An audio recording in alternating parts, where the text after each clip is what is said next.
तो विस्तार से आप सुन रहे थे किस तरीके से जो सजा पर फैसला है वो आ चुका है। यासीन मलिक को उम्र कैद की सजा, एक नहीं दो उम्र कैद की सजा यासीन मलिक को अदालत की तरफ से दी गई है।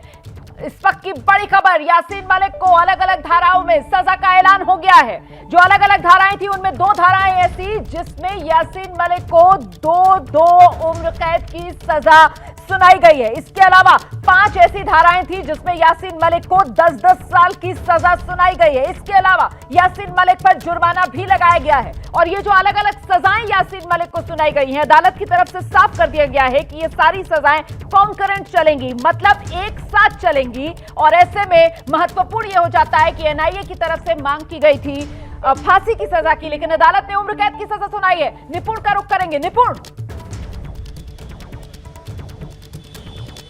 बिल्कुल, देखिए अदालत ने उम्र कैद की सजा सुनाई है और रीजनिंग क्या है इसके पीछे, जज साहब को ऐसा क्यों लगा कि फांसी जो अधिकतम सजा है वो देने की आवश्यकता नहीं है, ये हमें देखना पड़ेगा। लेकिन अंकित आ गए हैं, पूरी प्रक्रिया को ये देख रहे थे, सुन रहे थे। अंकित से बात करते हैं। अंकित, सवाल ये है कि उम्र कैद की सजा क्यों और फांसी की सजा क्यों नहीं? देखिए, यहाँ पर जो है, जो यासीन मलिक की दलील थी कुछ हद तक वो भी काम आई है, क्योंकि यासीन मलिक ने कहा कि ऐसा नहीं है कि उसके ऊपर ये जो है अगर धाराएं लगी हैं और ये कहा जा रहा है कि वो 1990-2000 के दौरान भी लगातार एक्टिव था, लेकिन तब उसको गिरफ्तार नहीं किया गया। देश के प्रधानमंत्री उससे मिलने आते थे क्योंकि वो तो एक राजनीतिक पार्टी चला रहा था। और यहाँ पर उसने अपने जो है, जो उसके ऊपर धाराएं लगाई गई थी, उसने सबको स्वीकार किया। लेकिन जो जाँच एजेंसी थी उसने उसके साथ ही में जो भले ही उसके लिए मौत की सजा की मांग की, लेकिन यासीन मलिक का ये कहना था कि जब पहले से अगर मुकदमे थे तब मुझे किसी मामले में गिरफ्तार क्यों नहीं किया गया, मैं सिर्फ एक राजनीतिक चला रहा था। तो कहीं ना कहीं यासीन मलिक की वो दलीलें काम आई हैं और इस वजह से मौत की सजा। यानी प्लीड गिल्टी जो है कहें एक टैक्टफुल मूव था, जहां पर कि उसने अपना गुनाह मानकर अदालत से एक रियायत का एक ग्राउंड बनाने की कोशिश की और अपने आप को एक जिम्मेदार व्यक्ति दिखाने की कोशिश की। लेकिन अंकित, एक बात लोग और जानना चाहेंगे कि ये जो सजाएं हैं, कहीं 5 साल कहीं 10 साल, ये एक साथ चलेंगी या अलग अलग काटनी पड़ेगी इसको? जी, यहाँ पर जो फैसला जब सुनाया गया सबसे आखिरी में जज साहब ने वही क्लियर किया। क्या? कॉन्करेंट का मतलब आप भी समझते हैं कि जो सबसे बड़ी सजा होती है उसके साथ में सारी छोटी सजाएं एक साथ चलती हैं। और यहाँ सबसे बड़ी सजा कौन सी है? उम्र कैद की सजा। इसका मतलब ये हो गया कि जो बाकी सारी सजाएं हैं जिसमें 5 साल है, 10 साल है, जुर्माना है, वो सारी सजाएं एक तरीके से जो सबसे बड़ी सजा है उसकी धारा उम्र कैद के साथ में चलेंगी। यानी कि यासीन मलिक को अगर हम ये कहें कि मिली है उम्र कैद की सजा और बाकी सजाएं उसके साथ चलेंगी तो कहना गलत नहीं होगा। अच्छा अंकित, एक बड़ा अहम सवाल है। आमतौर पे जो देखिए स्टेट को रेमिशन का पावर होता है, यानी उम्र कैद का मतलब जो लिखा है जहां पर वहां पर तो मरने तक जेल में रहना होता है। लेकिन 14 साल के बाद, किसी राज्य में 20 साल के बाद राज्य सरकार के पास शक्ति होती है। अभी हमने पेरारी वलन के मामले में भी देखा कि आखिरकार 30 साल के बाद सुप्रीम कोर्ट ने कह दिया कि इसको छोड़ दो। तो ऐसे में लेकिन कई बार ऐसा होता है कि कोर्ट खास तौर पर लिख देता है कि हम जब उम्र कैद लिख रहे हैं तो रेमिशन की शक्ति हम वापस ले रहे हैं सरकार से और अंतिम समय तक इसको जेल में रहना पड़ेगा। क्या कोई? जी बिल्कुल, कोर्ट ने जो ओपन कोर्ट में ऑर्डर दिया है उसमें कॉन्करेंट तक करके उन्होंने अपना आदेश समाप्त किया है। यानी कि ये कहीं नहीं लिखा, जिस बात का आप जिक्र कर रहे हैं कि ये जो है उम्र कैद की सजा उसकी मौत तक जो है उसको जेल में बिताना पड़ेगा। तो बाकी अभी डिटेल्ड ऑर्डर सामने आएगा तब हम लोग उसको एनालाइज कर पाएंगे। लेकिन जो कोर्ट ने ओपन कोर्ट में जो ऑपरेटिव पार्ट था उसमें अलग अलग धाराओं में कितनी सजा हुई है, कितना जुर्माना लगाया गया, उस बात का जिक्र किया है। लेकिन इस बात का जिक्र नहीं किया है कि क्या ये जो उम्र कैद की सजा है ये उसकी मौत तक उसको जेल में रहना होगा या फिर वो जो है जैसा जिस बात का आपने जिक्र किया कि स्टेट रेमिशन पावर होती है वो स्टेट के पास रहेगी या नहीं रहेगी, ये भी जो विस्तार से जजमेंट आएगा उसमें साफ होगा। अंकित, यासीन मलिक ने तो अपना गुनाह मान लिया था, ऐसे में अब वो ये जाकर हाईकोर्ट में आगे अपील में नहीं कह सकता कि मुझे गलत सजा मिल गई है। और जो सजा मिल सकती थी धाराओं में उसमें मिनिमम ही मिली है, उसको उम्र कैद मिली है। एनआईए के वकील से आपकी बात हुई, अपील की बात कर रहे हैं क्योंकि वो फांसी मांग रहे थे, फांसी नहीं मिली। हालांकि वो खुश भी जरूर होंगे कि केस अपना साबित कर दिया, लेकिन अपील में जा रही है एनआईए। अभी एनआईए के वकील से जब हमने सवाल पूछा, उनका कहना था कि अभी पहले विस्तृत आदेश को पढ़ेंगे, उसको देखने के बाद में ही तय किया जाएगा। तो फिलहाल अभी एनआईए के वकील को भी जो है स्थिति क्लियर नहीं थी क्योंकि सिर्फ ऑपरेटिव पार्ट पढ़ा गया है। जजमेंट में और क्या कुछ कहा गया वो भी देखना दिलचस्प होगा, क्योंकि निश्चित तौर पर इस पूरे मामले में ऐसे गंभीर आरोप थे जो यासीन मलिक के ऊपर, वो उसको भी पता था।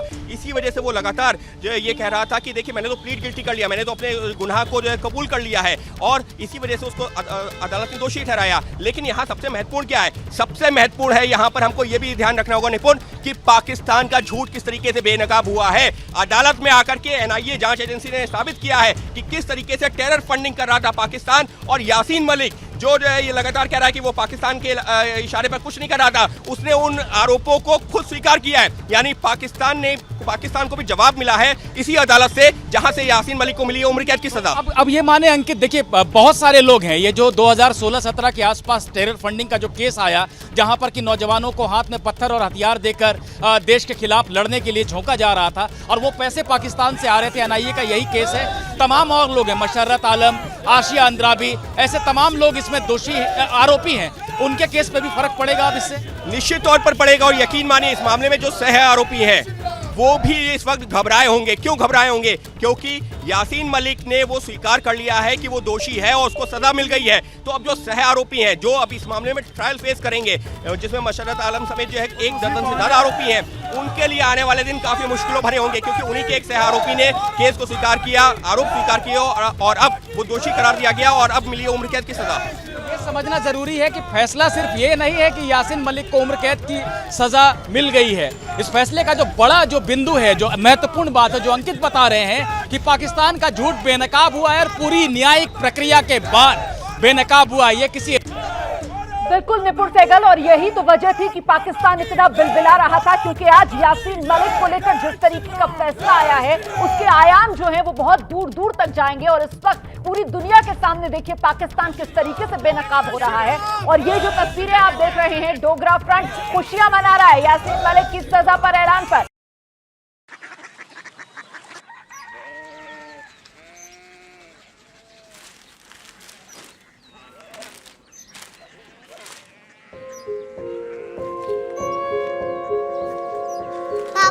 बाबा कोरिया सिटी जानी ना?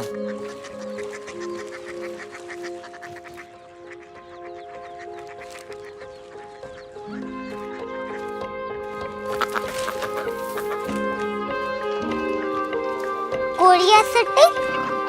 हाँ।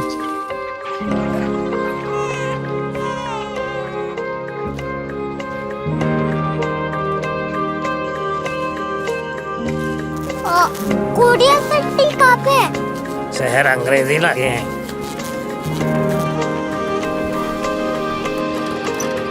Korea city.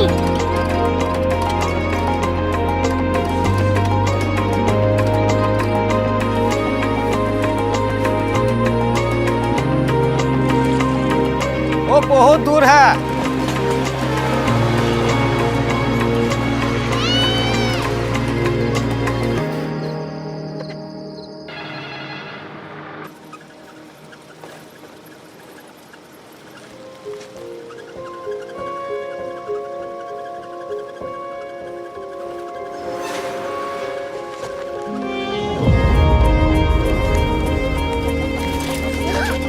Korea city.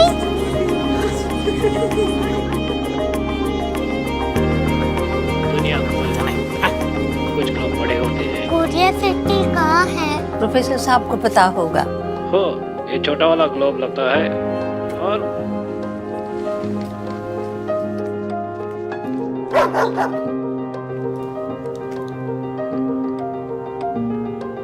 पता नहीं, मेरी बेटी से जाके मिल लो, शायद उसे मालूम हो।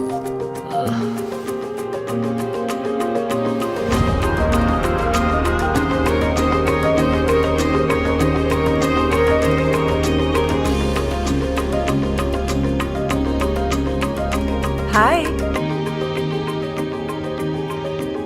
बाबा ने भेजा है। Come here.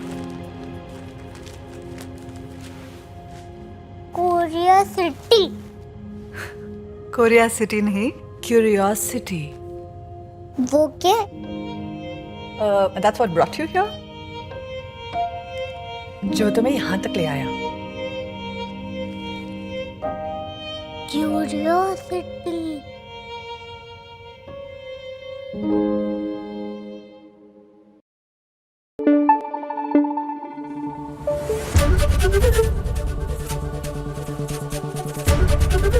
एबीपी न्यूज आपको रखे आगे।